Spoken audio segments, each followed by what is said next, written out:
आज का जो टाइटल है, आत्मिक जीवन क्यों जीना चाहिए। हमें परमेश्वर ने चुना ही इसके लिए है कि हम आत्मिक जीवन जिए। शारीरिक जीवन जीने के लिए परमेश्वर ने हमको शुद्ध नहीं किया है। शारीरिक जीवन के लिए परमेश्वर ने हमको चुना नहीं है। इसलिए आत्मिक जीवन हमारे लिए बहुत इंपॉर्टेंट है। वो आत्मा है, परमेश्वर आत्मा है और उसने हमें अपनी आत्मा दी है। और जब हम यीशु मसीह ने को हमने प्रभु माना तो हमारी आत्मा को जिंदा किया। यानी कि हम कौन है? आत्मा। हमारे पास क्या है? प्राण है और हम एक शरीर में रहते। यानी कि शरीर तीसरा सच है। शरीर की कोई मान्यता नहीं। मान्यता किसकी है? आत्मा की।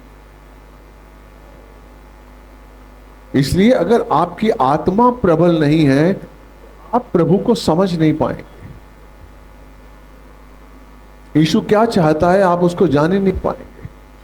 यीशु के प्रेम को नहीं जान पाएंगे, यीशु के बलिदान को नहीं जान पाएंगे।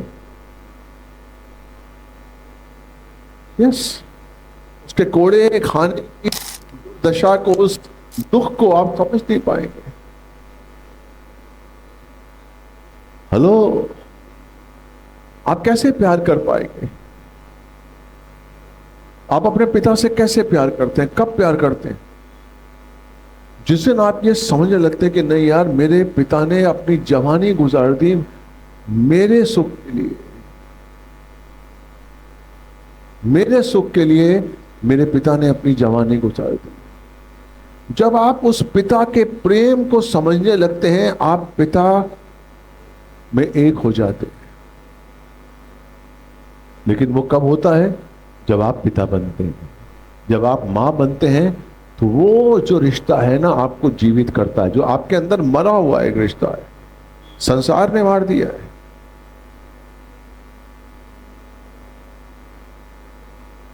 जब तक वो रिश्ता जिंदा नहीं रहता, आप यही कहते हैं कि पापा आपने क्या किया? ठीक है, अपनी जरूरत से मुझे आपने पैदा किया और पाला पोषा, ये आपकी ड्यूटी थी। क्या हम ऐसा यीशु से बोल सकते? तो क्यों कहता है हमें याद करने के लिए? तेरी ड्यूटी थी, तो हमारे लिए मरा, हमारे पापों के लिए। हेलो, उसने अपनी ड्यूटी निभाई। मेरी ड्यूटी क्या है? एक पुत्र की पिता के लिए ड्यूटी क्या है? पिता के किए हुए हर एहसान को, उपकार को हमें नहीं भूलना है। हम कैसे आत्मिक जीवन जिएंगे? जब हम रोज उसकी आत्मा से संपर्क बना के रखेंगे। कैसे संपर्क बना के रखेंगे? जब हम हर पल उसके छोटे से छोटे उपकार को भी धन्यवाद संग याद करेंगे। रोज यस, रोज हमको याद करना है। रोज मुझे अपने आप को शुद्ध करना है। रोज मुझे अपने आप को ये चेक करना है कि मैं तैयार हूं। रोज मुझे अपने मकसद को याद करना है। मेरा मकसद संसार नहीं है, मेरा मकसद नौकरी नहीं है, मेरा मकसद पैसा नहीं है, मेरा मकसद मेरा पति नहीं है, मेरा धंधा नहीं है। मेरा मकसद है यीशु के साथ जाना।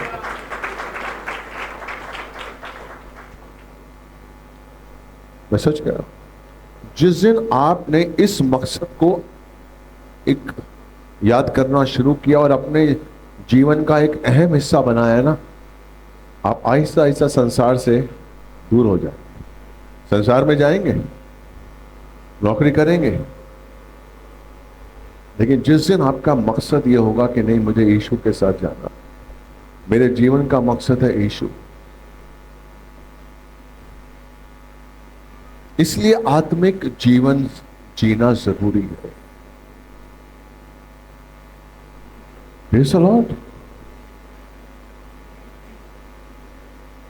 परमेश्वर यही चाहता है, इसलिए उसने आपको चुना, इसलिए उसने आपकी आत्मा को जिंदा किया। आपको पता है एजेकियल 36, 25 और 26 पढ़िए। एजेकियल 36, 25 और 26। तब मैं तुम पर शुद्ध जल छिड़कूंगा और तुम शुद्ध हो जाओगे। मैं तुम्हें तुम्हारी सारी अशुद्धता और मूर्तियों से शुद्ध करूंगा, और फिर मैं तुम्हें एक नया हृदय दूंगा और तुम्हारे भीतर एक नई आत्मा उत्पन्न करूंगा। आमीन। और तुम्हारी देह में जैसे ही से आप बपतिस्मा लेते हैं वो आपकी आत्मा को जिंदा करता है, आपका मन नया करता है, ताकि आप आत्मिक जीवन जिए, आत्मा में प्रबल होते जाएं। और ये प्रैक्टिस रोज की है, एक दिन की नहीं है, प्रैक्टिस रोज की है। हम लोग पहली कक्षा में बैठे हुए और हम चाहते हैं पहली कक्षा में हम प्रेज द लॉर्ड और हालेलुया बोलते जाएंगे और अव्वल नंबर लाएंगे। आप आगे बढ़ ही नहीं रहे। परमेश्वर हमें प्रोसेस में डालता है। आत्मा को जिंदा क्यों किया? अब हमें आत्मिक जीवन जीना है, शारीरिक जीवन नहीं जीना है। हम क्यों पाप कर रहे थे? क्योंकि शरीर में थे, इसलिए तो उसने आत्मा को जिंदा किया है। आमीन। जब आपकी आत्मा जिंदा होती है तो आपको पाप का पता लगता है, आप पाप करते हुए डरते हैं, आपको एहसास होता है कि नहीं मैं पाप नहीं करूंगा, कुछ भी करूं पाप नहीं करूंगा, क्योंकि आपकी आत्मा जिंदा है। आप पाप से घृणा करने लगते हैं, यही तो चाहता है वो। तब आप ऐसा ऐसा आत्मिक जीवन की ओर बढ़ते हैं, अंश अंश करके बढ़ते हैं। हालेलुया। परमेश्वर ने इजरायलियों को मिस्र से निकालने के लिए उनको आत्मिक दृष्टि से जीना सिखाया।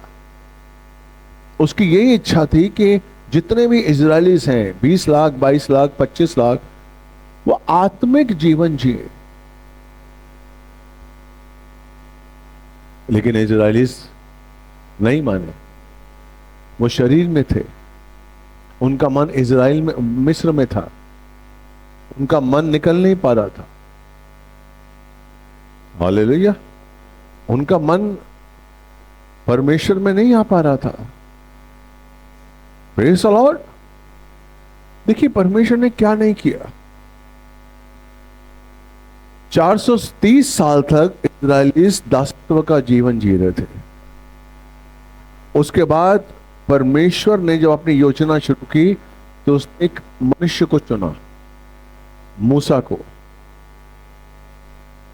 और मूसा को चुना और उसको बताया कि तुझे फिरौन के पास जाना है, और मूसा को परमेश्वर का रूप दिया कि तू जो कहेगा वो होगा। आमीन। यानी कि इजरायलीज लोग देखें जो मूसा कहता था वो होता था। Praise the Lord.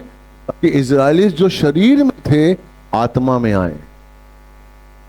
इसलिए 10 विपत्तियां जो इजरायलीज के सामने परमेश्वर ने की मूसा के द्वारा, वो उन्होंने देख रहा है। कई विपत्तियां गोशे में जहां रहते थे वहां नहीं होती थी और मिस्र में होती थी, जानबूझकर, ताकि वो उस आत्मा को समझ सके, उस परमेश्वर को देख सके जो बात कर रहा है, जो मूसा से कह रहा है, और मूसा कह रहा है और काम हो रहा है। शुरू से देखिए परमेश्वर का मकसद था कि अब उनकी दृष्टि मुझे पहचानने की कैसी हो, इसलिए वो लाल समुद्र में लेकर आया। वहां पर पलिश्ती थे, वहां सिने जंगल में जाने का रास्ता कमजोर था, छोटा था, लेकिन वो लंबे रास्ते से लेकर आया और लाल समुद्र के सामने उन्हें खड़ा कर दिया, छावनी डाली। आमीन। ताकि वो प्रभु को जाने। कई बार परमेश्वर आपके जीवन में कोई आपकी प्रार्थना पूरी करने के लिए वक्त लेता है। कभी चिंता मत करिए, धन्यवाद दीजिए, क्योंकि परमेश्वर की योजना अद्भुत है। हम लोग जैसे इजरायली बन जाते हैं, जिद करते हैं, नहीं यही होना चाहिए, यही नौकरी मिलनी चाहिए, यही धंधा होना चाहिए, यही लड़की मिलनी चाहिए, यही लड़का मिलना चाहिए। अरे परमेश्वर नहीं चाहता है, तो समझिए, वो आपके जीवन में सुख चाहता है। Praise the Lord.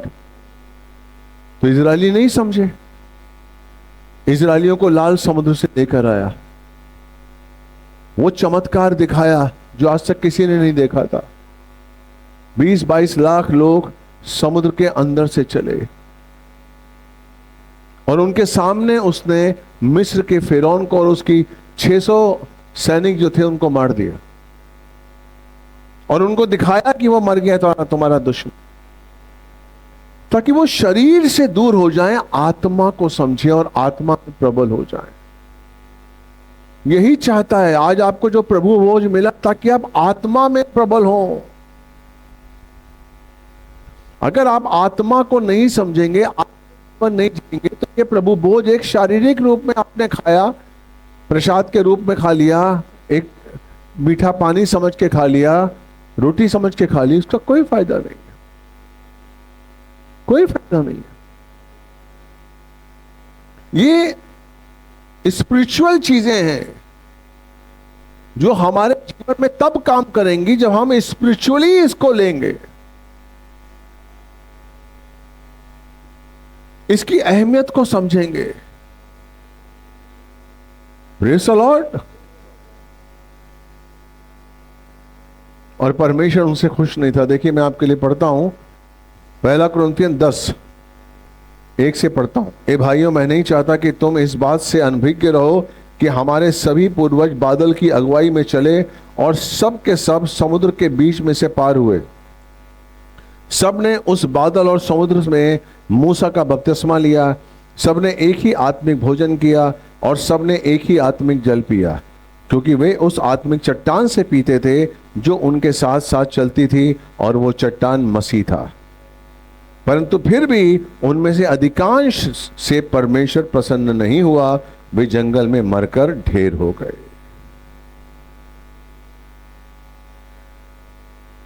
हेलो, मैं क्यों आपको जांचने के लिए बोलता हूं?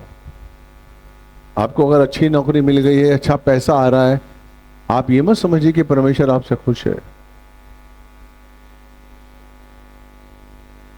हर आशीष जो आपको मिल रही है, अगर आप वचन पे नहीं चल रहे हैं और आप कह रहे हैं कि नहीं यार सब कुछ ठीक है, मैं वचन पे भी नहीं चलता हूं, दान दशांश भी नहीं देता हूं, फिर भी मेरा अच्छा ही हो रहा है, आप भूल जाइए, कुछ है, उस चीज को समझना होगा। यहां पर क्या लिखा है कि इजरायलियों को उसने आत्मिक भोजन दिया और आत्मिक जल दिया 40 साल तक। 40 साल तक वो उनको देता रहा, और वो आत्मिक चट्टान जो मसीह था वो उनके साथ साथ चल रहा था। जब सिने जंगल में इजरायलीज आए, रात को आशीषित एक आग का खंभा उनके सामने रहता था, जो तकरीबन 20 लाख लोगों को रोशनी देता था, और सुबह से लेकर शाम तक एक बादल था, बादल का खंभा था जो उनको छांव देता था। सारी चीजें आत्मिक थी। परमेश्वर नहीं चाहता था कि कोई भी चीज शारीरिक हो। क्या वो धरती से खाना नहीं उगा सकता था? हेलो, मूसा ने बार बार फिरौन से कहा है कि हमें जाने दे, और 3 दिन के फासले पर हम जंगल में जाएंगे और वहां जाके उपासना करेंगे। क्यों परमेश्वर बार बार उनको जंगल में लाने की जिद करता था?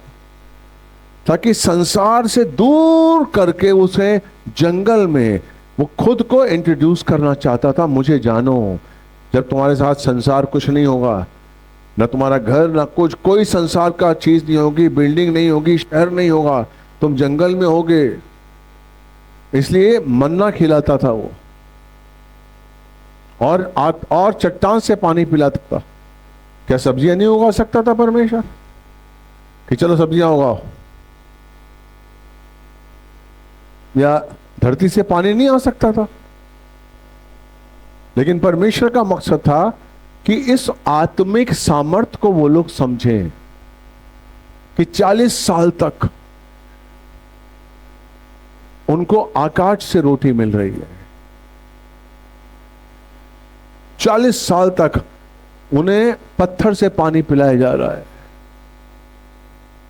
40 साल तक वो बादल के रूप में जो खंबा था वो 40 साल तक था, 40 साल तक आग का खंबा रात को रहता था, ताकि वो जो देख रहे हैं उसके योग्य अपने आप को बनाए। भूल जाएं इजरायली को, सिर्फ देखें कि ये अजीब हो रहा है, आज तक नहीं हुआ। सूरज निकल रहा है, धूप निकल रही है, लेकिन हमारे ऊपर छांव है। इलेक्ट्रिसिटी नहीं है, कुछ नहीं है, लेकिन आग का खंबा है जो हमें रोशनी दे रहा है। और बाइबल कहती है कि उनके कपड़े मैले नहीं हुए। Praise the Lord. उनके जूते नहीं फटे। आपको पता है ये छोटी छोटी आशीषें आपको क्यों देता है परमेश्वर? ताकि इन छोटी छोटी आशीषों को पाकर उसका धन्यवाद देना सीखिए। हमारे जीवन में कई ऐसी आशीषें जो रोज होती हैं, रोज छोटी छोटी आशीषें आपके जीवन में होती हैं, उनको रोज महसूस करना सीखिए, रोज धन्यवाद करना सीखिए, ताकि आप आत्मिक जीवन जीने में अपने आप को लगाएं। आमीन। महसूस करिए कि 40 साल तक कपड़े नहीं फट रहे, जैसे आदमी बड़ा हो रहा है कपड़े भी बड़े हो रहे हैं। आमीन। व्यवस्था विवरण 8 2 से 5 पढ़िए। व्यवस्था विवरण 8 2 से 5। ध्यान से इस वचन को समझिएगा, आपका जीवन बदल जाएगा।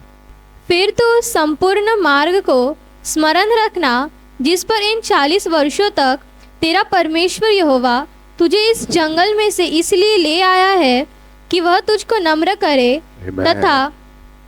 अब यहां पर परमेश्वर इन इजरायलियों से क्या कह रहा है?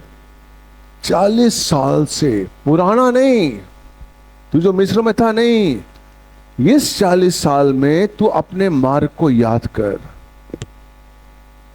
कि परमेश्वर तुझे कैसे लेकर आया है, कैसे कैसे तुझे परमेश्वर ने आशीष दी, कैसे तेरे जीवन में काम हुआ है। तू 40 साल तक जीवित है, आकाश से मन्ना तू खा रहा है, रिसलाट पत्थर से पानी पी रहा है। इसको याद कर ताकि तू नम्र हो। नम्र इन द सेंस घमंड ना आए तेरे अंदर। किस बात का घमंड? कि मैंने पाया है।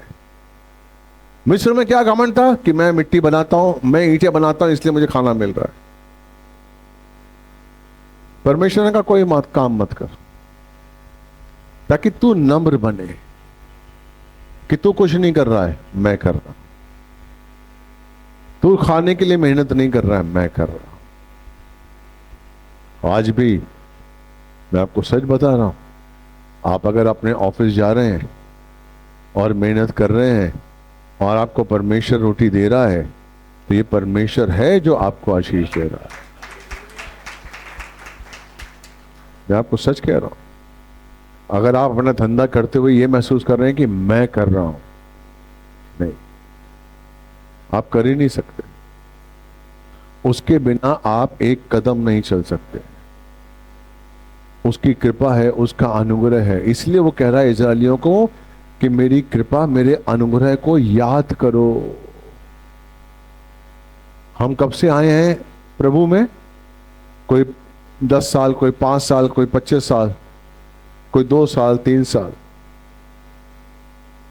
मैं आपसे बता रहा हूं कि जब से आप प्रभु में आए हैं उस दिन से अपनी उस यात्रा को जो प्रभु के लिए है रोज याद करिए। रोज याद करिए कि मैं कैसे कैसे था और कैसे मैं परमेश्वर में आगे बढ़ा, कैसे परमेश्वर ने मेरे लिए काम किया। रोज, चाहे आप खुद से याद करिए, चाहे अपने बच्चों को बताइए, रोज धन्यवाद करते हुए, ताकि वो जो काम किया है उसने, वो काम आशीषित काम आपके जीवन में आपकी आत्मा को प्रबल करेगा और आप आहिस्ता आहिस्ता आत्मिक होते जाएंगे। आपके अंदर घमंड नहीं आएगा कि मैं कर रहा हूं। नो, उसने किया। क्या थे आप? आज क्या है? उसकी कृपा है। मैंने मेहनत की। अरे आपसे, आपके संग 10 लोग और भी तो थे, वो क्यों नहीं कर पाए? उसकी कृपा है। इसलिए आपको याद करना है, ताकि मैंने जो जीवन में पाया है वो उसके अनुसार पाया है। इसलिए जो मुझे पाया है मुझे परमेश्वर को लौटाना है, देना है धन्यवाद के रूप में। रोज हमें धन्यवाद की सेवा करनी है, धन्यवाद का वचन बांटना है, ताकि हमारी आत्मा प्रबल हो जाए। पढ़िए, दोबारा पढ़ो। फिर तो उस संपूर्ण मार्ग को स्मरण रखना जिस पर इन 40 वर्षों तक तेरा परमेश्वर यहोवा तुझे इस जंगल में से इसलिए ले आया है कि वह तुझको नम्र करे तथा जांच कर यह जान ले कि तेरे मन में क्या है और कि तू उसकी आज्ञाओं का पालन करेगा या नहीं। आमीन। अब सोचिए, ध्यान से समझिए। आपको पता है परमेश्वर आपको आशीष देने के बाद आपको जांचता है कि मैंने इस बच्चे को ब्लेसिंग दी है, ये मुझे कितना याद करता है। लिखा हुआ है, मैं नहीं कह रहा हूं, वचन कहता है कि वो क्यों आपको नंबर कर रहा, ताकि वो आपको जांचता है। दोबारा पढ़ो बेटे, तीसरा। उसने तुझको दिन किया, तुझे भूखा होने दिया। इससे पहले का जो जांचता है, जांचता वाला, तथा जांच कर यह जान ले कि तेरे मन में क्या है। हाँ, आगे। और कि तू उसकी आज्ञाओं का पालन करेगा या नहीं। आमीन। वो जांचता है आपको ब्लेस करने के बाद वो जांचता है आपको कि मेरा बच्चा जिसको मैंने आशीष दिया है वो मेरे अनुसार चल रहा है कि नहीं चल रहा है। बाइबल कह रही है। आमीन। आगे। उसने तुझको दीन किया, तुझे भूखा होने दिया और तुझे ऐसे मन्ने से तृप्त किया जिसे न तो तू और न तेरे पूर्वज जानते थे। यानी कि मन्ने, आपके जीवन में मन्ना लाने से पहले उसने भूखा रखा।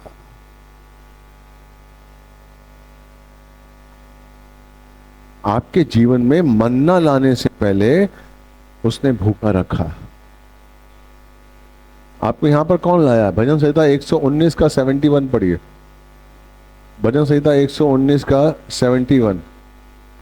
मुझे जो दुख हुआ वो मेरे लिए भला ही हुआ, जिससे मैं तेरी विधियों को सीख सकूं। आपके बाइबल में क्या लिखा है? मुझ पर जो क्लेश आया वह मेरे लिए भला ही हुआ कि मैं तेरी विधियों को सीख सकूं। आमीन। कौन लेकर आया आपको कलीसिया में? आपकी खुशियां कि आपका दुख? मैं जब आप दुखी थे, जब आप कलिश में थे, जब घर में प्रॉब्लम था, याद करिए। इन सब चीजों को हमें भूलना नहीं है। जब मेरे घर की हालत खराब थी, मेरे बच्चे छोटे थे, मेरे घर में प्रॉब्लम थी, कौन लेकर आया मुझे चर्च में? मेरा दुख। आपका दुख आपको लेकर आ रहा है, यानी कि आपके जीवन में वो दुख लाने वाला कौन? मैं, ताकि मेरा बच्चा मेरे करीब आए। आमीन। धन्यवाद उस दुख के लिए जो दुख मुझे मेरे पिता के पास लेकर आया। आमीन। धन्यवाद दीजिए उस दुख का। अच्छा हुआ, मैं दुखी थी, मैं दुखी था, हमारे पास खाने को नहीं था, मेरे बच्चों को मैं वड़ा पाव खिलाती थी, मेरे पास नहीं था। धन्यवाद, क्योंकि अगर ऐसी स्थिति नहीं आती तो मैं आज यहां नहीं होती। इन सब चीजों का हमें धन्यवाद देना है मेरे भाई, ताकि मेरे अंदर आत्मा मेरी प्रबल हो जाए, मैं आत्मिक जीवन जीऊं, शारीरिक नहीं।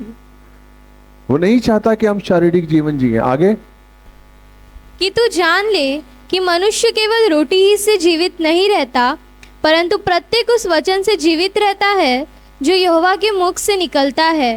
आमीन। तुझे मन्ना क्यों खिला रहा है? ताकि तू जान ले, इंसान सिर्फ रोटी से नहीं, परमेश्वर के मुख से निकले हुए वचन से जीवित रहेगा। Praise the Lord. क्या वचन था परमेश्वर का? रोज इसी समय तुम्हें भोजन मिलेगा। आपको जीवन कौन दे रहा है? उसका वचन। यीशु कौन है? वचन। जब यीशु वचन के रूप में मेरे अंदर आता है तो उसकी ज्योति मेरे अंदर प्रकाश लेकर आती है और मुझे अंधकार से दूर करती है। Praise the Lord. इंसान रोटी से नहीं बल्कि परमेश्वर के मुख से निकले वचन से जीवित रहता है। आज भी उसके मुख से जो वचन निकलता है उससे हम जीवित रहते हैं। इसलिए हर पल हमारे अंदर ये उत्कंठा होनी चाहिए कि मैं परमेश्वर का वचन सुनूं। आज का वचन क्या है मेरे लिए? सुबह उठते ही वचन मांगिए कि परमेश्वर को, मैंने आपको बताया कि परमेश्वर आपका कान खोलता है। उठते ही अपना वचन मांगिए, आज परमेश्वर कौन सा वचन है। किसी एक वचन को लीजिए, मनन करते हुए अपने ऑफिस जाइए, मनन करते हुए अपने उसको मनन करते रहिए। मुझे जीवन प्रभु के वचन का चाहिए, मुझे सांसारिक शक्तियों से जीवन नहीं चाहिए।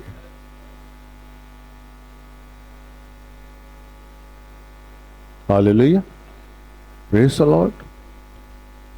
क्यों परमेश्वर आपको वो जीवन देना चाहता है? इसलिए वो कहता है कि जो पुराने 40 साल से तू जिस रास्ते पर आया है उसको याद करो। मैंने तुझे भूखा क्यों रखा? ये जानने के लिए कि तू नम्र होता है कि नहीं होता है, मेरी आज्ञा पे चलेगा कि नहीं चलेगा। मैंने तुझे आशीष क्यों दी? ये जानने के लिए कि तू मेरी आज्ञा पर चलेगा कि नहीं चलेगा। इसलिए मैंने तुझे आशीष दी है। ये नहीं कि मैं तुझसे बहुत खुश हूं।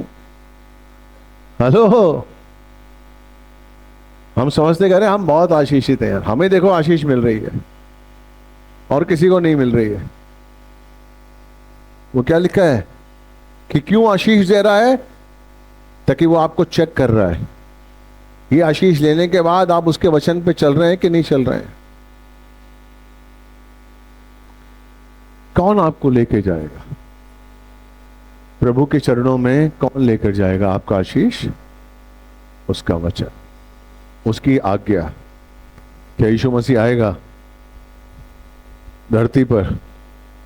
क्या वो देखेगा कि आप गले में हैं तो मैं आपको लेके जाऊं? आपके पास फ्लाइट है, गाड़ी है, तो मैं आपको लेके जाऊं? नहीं। जिसके अंदर उसकी आत्मा होगी उसको लेकर जाएगा।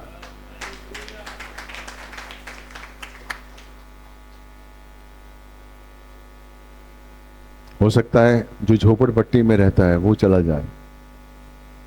यस, वो किसी का पक्षपात नहीं करता है, क्योंकि ऊपर जाकर जब आप जाएंगे तो आपके ज्ञान के बारे में नहीं पूछेगा वो। आपने क्या किया है, कैसे परमेश्वर जो लिया है आपने परमेश्वर से उसके एवज में आपने दिया क्या है? वो जीवन दिया है आपने। Praise the Lord. हेलो, इतना सब कुछ आपको दे दिया, आपसे पूछेगा? आप क्या समझ से पूछेगा? नहीं, आपसे पूछेगा, हिसाब मांगेगा अब आपसे। Praise the Lord. इसलिए बाइबल क्या कहती है कि आप देखिए, इसका छठा है 10 का छठा, पहला कुरिन्थियों 10 का छठा जो मैं पढ़ रहा था, ये बातें हमारे लिए उदाहरण ठहरी हैं कि हम भी बुरी बातों की लालसा ना करें जैसे कि उन्होंने की थी, और मूर्ति पूजक ना बनो जैसे उनमें से कुछ थे। जैसा लिखा है, लोग खाने पीने को बैठे और खेलने कूदने को उठे। हालेलुया। निर्गमन 32 का 6। परमेश्वर का राज्य खाना पीना नहीं है, खेलना कूदना नहीं है, नहीं, खाना पीना नहीं है। आप देखिए 32 के 6 में, जैसे ही वो बकरा बना लिया था इजरायलियों ने, उन्होंने क्या किया? दूसरे दिन में तड़के ही उठ गए और उन्होंने होम बलि चढ़ाई और मेल बलि ले आए, और लोग बैठकर खाने पीने और उठकर खेलने कूदने लगे। मेल बलि चढ़ा दी, ओके, चर्च आ गए, संडे का चर्च हमने पूरा किया, मेल बलि चढ़ाई, होम बलि चढ़ाई, चलो अब आज पार्टी। आज गए थे ना, चर्च गए थे, चर्च गए थे ना। चर्च से लिया क्या आपने? पिता मिला आपको चर्च में? चर्च में क्यों आ रहे हैं? मैं अपने पिता से मिलने आता हूं, मुझे चाहिए उसका प्यार, मुझे और उसके करीब जाना है, मुझे पिता से मिलना है, और मुझे पिता से बात करनी है और जानना है कि प्रभु मुझे बता, अभी भी मुझ में कुछ कमी है तो बता, मैं सब कुछ छोड़ने के लिए तैयार हूं, सब कुछ छोड़ने के लिए तैयार हूं, मुझे तू चाहिए, मुझे बता मैं क्या छोड़ूं, बता मैं क्या करूं जो मुझे पूरी संपूर्णता का आशीष मुझे मिले, मुझे बता। तो हो सकता मुझ में कोई कमी हो सकता मुझ में कोई लालच हो, मैं पिता सब कुछ छोड़ने के लिए तैयार हूं, तो मुझे बता मैं क्या करूं जो मैं तेरे और करीब आऊं, तेरे अनुसार चलूं। इससे बड़ा सुख और कोई नहीं है, इससे बड़ा सुख कोई नहीं है। इसलिए पौलुस हमें प्रार्थना सिखाता है, इफिसियों 3 का 16 से 19, कि वह अपनी महिमा के धन के अनुसार तुम्हें यह दान दे कि तुम उसके आत्मा के द्वारा अपने भीतरी मनुष्यत्व में सामर्थ्य पाकर बलवंत होते जाओ, और विश्वास के द्वारा मसीह तुम्हारे हृदय में निवास करे, कि तुम प्रेम में नींव डालकर और जड़ पकड़कर सब पवित्र लोगों के साथ भली भांति समझ सको कि उसकी चौड़ाई, लंबाई, ऊंचाई और गहराई कितनी है। आमीन। क्या कहता है परमेश्वर? पौलुस क्या कहता है? हमको क्या मांगना है? उसकी आत्मा के द्वारा अपनी आत्मा में बलवंत, मैं अपनी आत्मा में बलवंत हो जाऊं। 16 दोबारा पढ़ो, 16। कि वह अपनी महिमा के धन के अनुसार, मैं प्रार्थना करता हूं कि वो अपनी महिमा के धन के अनुसार मुझे ये दान दे, ताकि मैं उसकी आत्मा के द्वारा अपने आप को बलवंत करूं। ये ख्वाहिश होनी चाहिए, मेरी आत्मा बलवंत हो जाए। किसकी आत्मा के द्वारा? उसकी आत्मा के द्वारा। और विश्वास से, क्या लिखा है 17वां? और विश्वास के द्वारा मसीह तुम्हारे हृदय में निवास करे, कि तुम प्रेम में नींव डालकर और जड़ पकड़कर सब पवित्र लोगों के साथ भली भांति समझ सको कि उसकी चौड़ाई, लंबाई, ऊंचाई और गहराई कितनी है। आमीन। मेरे भाई, इससे बड़ा खजाना कोई नहीं है। जिस दिन विश्वास के रूप में प्रभु का प्रेम आपके अंदर आ गया, तब आप जानेंगे कि परमेश्वर की ऊंचाई, लंबाई, चौड़ाई, गहराई कितनी है। इस ज्ञान से बढ़कर और कोई खजाना नहीं। अगर मैं इतना सा भी जान पाऊं प्रभु को, सारे पैसे के पैसे धरे रह जाएंगे। कुछ नहीं, कुछ मूल नहीं है। लेकिन वो कहता है आत्मा को प्रबल करने के लिए विश्वास का होना जरूरी है, प्रेम का होना जरूरी है, ताकि मेरा आधार, जो प्रेम का आधार है, वो मुकम्मल बने और मैं पवित्र लोगों के बीच में उसकी ऊंचाई, लंबाई, चौड़ाई, गहराई को जान सकूं। मैं क्या इच्छा है, क्या प्रार्थना है? हेलो, क्या प्रार्थना है? क्योंकि धरती पर अगर मेरी आत्मा बलवंत नहीं है तो मैं उसके आने तक टिक नहीं पाऊंगा। मेरा शरीर कहीं ना कहीं मुझे पीछे ले जाएगा। मेरा शरीर, मेरा पैसा, मेरी चीजें, मेरे आजमाइश की, मेरा शरीर की और आंखों की लालसेक जितनी चीजें हैं, वो मुझे आज नहीं तो कल, अगर मेरी आत्मा बलवंत नहीं है तो वो ले जाएगा मुझे पीछे, ले जाएगा मुझे पीछे।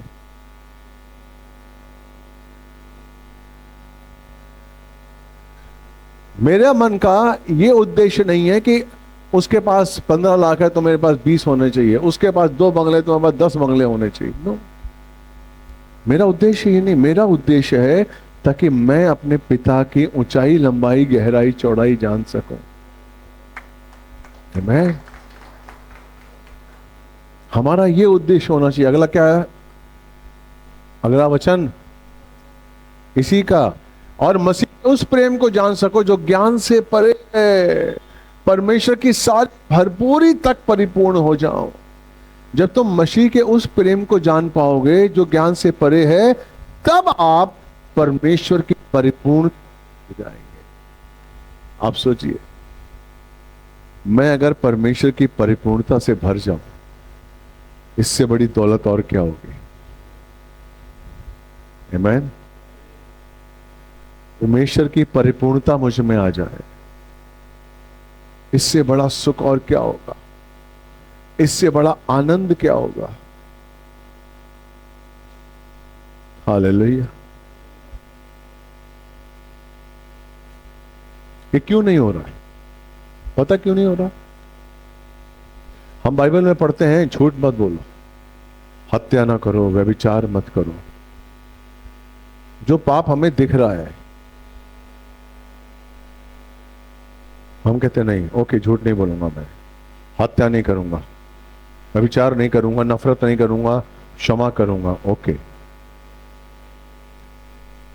लेकिन आपको पता है यीशु क्या चाहता है? Praise the Lord. लूका 3:9 और मत्ती 3:12 अलग अलग निकाल के रखिए। लूका 3:9 और मत्ती 3:12।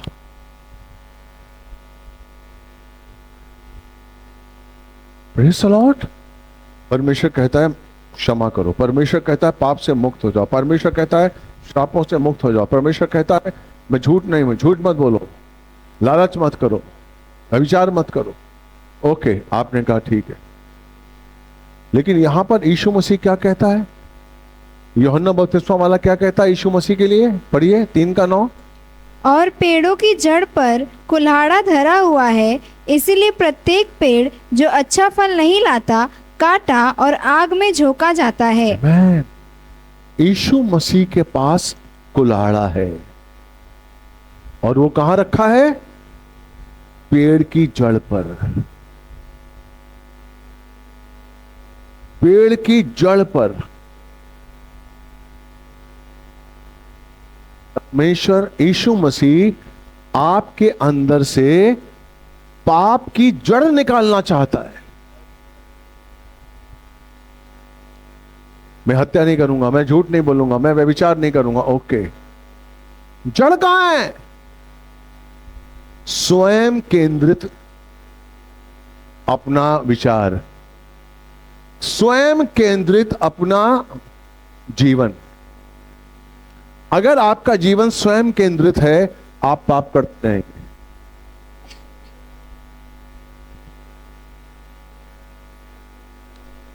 अगर आपका जीवन यीशु केंद्रित है तो आप पाप नहीं करेंगे। लेकिन अगर आपका जीवन स्वयं केंद्रित है, मेरा ये हो जाए, मेरे बच्चे का हो जाए, आपसे रिलेटेड आपके जीवन चल रही है। मेरा जीवन, मेरी बच्चियों में, मेरे बच्चे में मेरा जीवन, मेरे पति में मेरा जीवन, मेरे काम में मेरा जीवन, मुझे ये मिलना चाहिए, मुझे ये होना चाहिए। यानी कि आप में बहुत बड़ा पाप है, बहुत बड़ा पाप है आप में, क्योंकि आप स्वयं केंद्रित हैं। अगर आप स्वयं केंद्रित हैं तो आपके जीवन से पाप कभी नहीं जाएगा। हो सकता है आप डर के पाप ना करें, आपने घर पे झूठ बोलना पाप है, नहीं करूंगा, हत्या पाप नहीं, व्यभिचार पाप नहीं करूं, ओके। लेकिन जो अंदर स्वयं केंद्रित आपका जीवन है, आपका जो भावना है, आपका जो स्वभाव है स्वयं केंद्रित, उसको अगर आपने नहीं निकाला, यीशु मसीह क्या कहता है, मैं कुल्हाड़ा लेकर उस पेड़ पर खड़ा हूं। इसी का 12 पढ़ो, मत्ती 3:12। उसका सूप उसके हाथ में है, वह अपना खलिहान पूर्णतः साफ करेगा और अपना गेहूं भंडार में इकट्ठा करेगा, परंतु भूसी को उस आग में जलाएगा जो बूझने की नहीं। हाँ, साफ करने के लिए आ रहा है वो। मैन, इसलिए कभी कभी हम लोग चर्च में पाप नहीं करते, बाहर पाप कर लेते। मसीहों के बीच में पाप नहीं करते, अन्य जातियों के बीच में पाप कर लेते। क्योंकि आपका जो पाप है ना, वो स्वयं केंद्रित आपके अंदर है, आपने जड़ से काटा नहीं है उसको। जब तक आप जड़ से निकालेंगे नहीं, क्यों? क्योंकि आप अभी तक स्वयं केंद्रित यीशु नहीं हुए हैं, आपके अंदर यीशु स्वयं केंद्रित नहीं है। मेरा हर काम यीशु से रिलेटेड, मेरा घर में रहना यीशु से रिलेटेड, मेरा काम जाना यीशु रिलेटेड होना चाहिए मेरे काम में। मैं नौकरी पे जा रहा हूं, यीशु केंद्रित है, यीशु से रिलेटेड कोई काम नहीं होगा, सर्विस छोड़ दूंगा। धंधा यीशु से, मेरा केंद्रित यीशु है, मेरे बिजनेस का केंद्र बिंदु यीशु, मेरी नौकरी का केंद्र बिंदु यीशु, मेरे घर में केंद्र बिंदु यीशु। परमेश्वर कैसे नापेगा आपको पता है? कैसे नापेगा? हम बाहर अच्छे होते हैं, क्या आप पति के लिए अच्छे हैं? क्या अपनी पत्नी के लिए अच्छे हैं आप? अगर आपका स्वभाव घर में कैसा है? हम मसीह होने के बाद अपना स्वभाव चर्च में देखते हैं, प्रेज द लॉर्ड बोलते हुए, हालेलुया बोलते हुए, लेकिन जज करने वाला कौन है? आपका पति। आपका पति क्या कहता है? नहीं नहीं नहीं, इसमें चेंजेस आए, परिवर्तन लाया। आपका स्वभाव कौन चेंज करेगा? आपकी पत्नी। नहीं नहीं, इनमें चेंजेस आया। Praise the Lord. हेलो, आपका स्वभाव को कौन चेक कर रहा है? किसकी जरूरत? कौन? आपकी पत्नी। पत्नी को तो यूं ही आप गालियां दे रहे हैं, पत्नी को तो ये हट, और चर्च में आप हालेलुया बोल रहे हैं। तो हमें अपने, क्योंकि कहीं ना कहीं आत्म केंद्रित हैं हम, तो मुझे अपने आत्म केंद्रित स्वभाव को बदलना है। उसकी जगह हमें यीशु केंद्रित स्वभाव लाना है। हर काम करते हुए मुझे यीशु को केंद्रित रखना है। अपने बच्चों को पढ़ाते हुए यीशु को केंद्रित रखना, कि मेरा बच्चा ऐसा पढ़े कि उसको यीशु, उसके अंदर यीशु हो। मेरे बच्चे की मैं शादी करने वाला हूं, यीशु केंद्रित हो। जिस लड़के को लाऊं, जिस लड़की को जाऊं, यीशु केंद्रित, प्रार्थना के लिए, जल्दबाजी नहीं।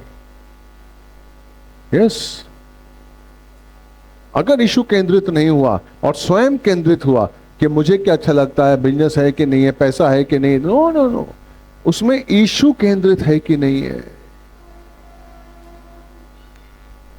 लड़की खूबसूरत है, बस यीशु केंद्रित है, करो, नहीं तो उसकी सुंदरता तो 4 दिन की मेहमान है। लड़का IAS है, बंदा है, वेरी गुड, ईशु केंद्रित है। Praise the Lord. अगर नहीं है तो बंगले 4 दिन में बंगले की अहमियत खत्म हो जाएगी। 2 दिन आप AC में रहेंगे, आदत पड़ जाएगी, फिर आपको AC अच्छा लगेगा, और जो आदमी है वो समझ में आएगा ये कैसा आदमी है, ये अकेले कैसे शादी कर ली मैंने। लेकिन आप तो आत्म केंद्रित हैं, इसलिए आप गलत, आपने डिसीजन लिया, आपने डिसीजन गलत लिया, क्योंकि आप आत्म केंद्रित है। इससे मेरा ये अच्छा होगा, उससे मेरा। जब आप आत्म केंद्रित होते हैं तो आप अपनी भलाई को देखकर आगे निर्णय लेते हैं कि मेरा क्या अच्छा होगा, मेरा अच्छा क्या होगा। ईशु केंद्रित आपका डिसीजन होना चाहिए। कोई भी रिश्ता मैं बनाऊं, ईशु केंद्रित, जल्दबाजी में नहीं, भावनाओं में बहकर नहीं। इतनी अच्छी नौकरी है, ईशु केंद्रित है कि नहीं? हालेलुया। समझ में आ रहा है कि नहीं समझ में आ रहा? Praise the Lord. वचन आपसे, ये वचन आपके जीवन में काम करेगा। हालेलुया। देखिए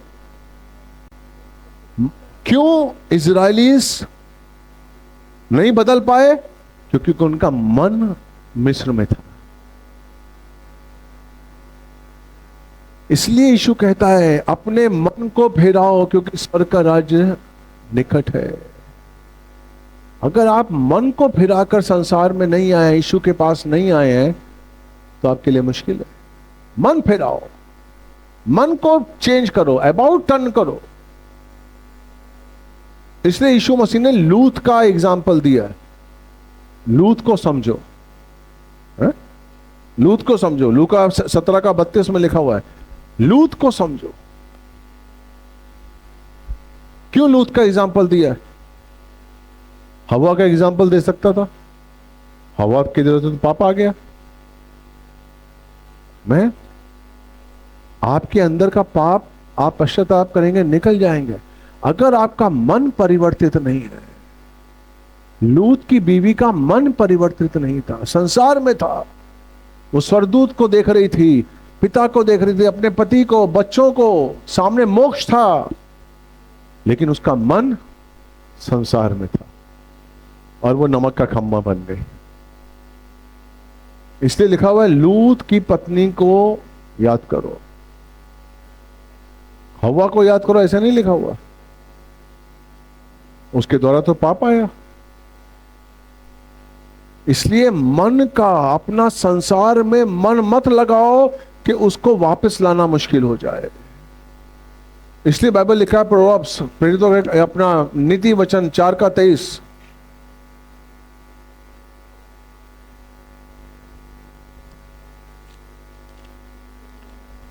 सबसे अधिक अपने मन की रक्षा कर, क्योंकि जीवन का मूल स्रोत वही है। जीवन का मूल स्रोत मन से ही आता है। हालेलुया। अगर आपका मन दूषित हो गया, अगर आपके मन में अशुद्धता है, कुछ अच्छी सर्विस, ज्ञान, पैसा, उसका कुछ नहीं काम आएगा, कुछ नहीं काम आएगा।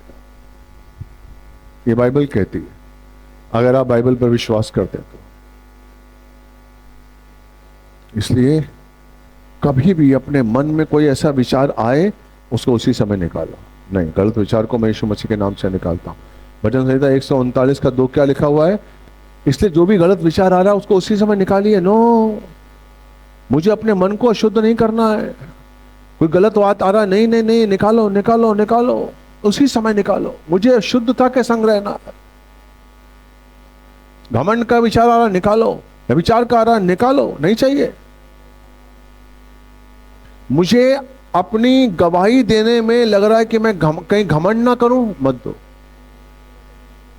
अगर तुम्हें लग रहा है कि घमंड आ जाएगा मेरे बोलने में, दीनता और नम्रता लो। नो, क्योंकि अभिमानियों के विरोध में परमेश्वर रहता है। याद रखियो, ये वचन हमेशा याद रखो। कोई घमंड नहीं, कुछ नहीं, दीनता। मैंने इन 4 दिन ये किया और बारिशों में ये किया, मेरे बताने में कहीं घमंड आ रहा है, रुक जाओ। सोचो, घमंड नहीं चाहिए, क्योंकि उसको, मेरे पिता को घमंड पसंद नहीं है। घमंडियों के विरोध में है परमेश्वर, याद करो, याकूब 4:6। हालेलुया। वचन समझ रहे हैं? बहुत बारीकी से मैंने समझाने की कोशिश की है, आपको अच्छे अच्छे एग्जाम्पल्स देने की कोशिश की है। प्लीज, हमें आत्मिक जीवन है, इसलिए आत्मिक जीवन के लिए हमें पवित्र आत्मा का सामर्थ्य चाहिए।